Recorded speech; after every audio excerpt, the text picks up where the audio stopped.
De quels cultivars sont issues vos graines de théier? Je travaille pour une plantation de thé en Bretagne et c'est une question qu'on me pose énormément. C'est une question qui est un peu plus complexe que ce qu'on peut penser. Il faut déjà revenir sur la définition d'un cultivar. Qu'est-ce qu'un cultivar? J'essaierai d'y répondre plus précisément dans une autre vidéo, mais déjà pour avoir une idée, le cultivar, donc c'est le cépage du thé, sélectionné génétiquement pour ses qualités organoleptiques.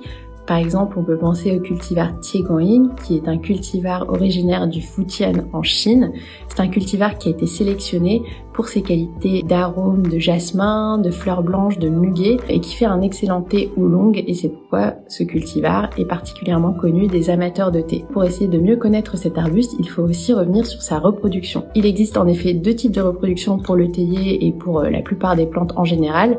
La première, c'est la reproduction par bouture, c'est-à-dire qu'on va prélever une partie d'un individu qu'on va reproduire, donc on va cloner en pépinière, et on va avoir un autre individu qui va avoir le même patrimoine génétique que le plant mère. Le deuxième type de reproduction, c'est la reproduction sexuée ou la reproduction par graines. On va avoir besoin d'un élément pollinisateur, que ce soit le vent ou par exemple une abeille, qui va prélever une gamète mâle sur un individu et transférer cette gamète sur une gamète femelle d'un autre individu situé dans les pistils d'une fleur.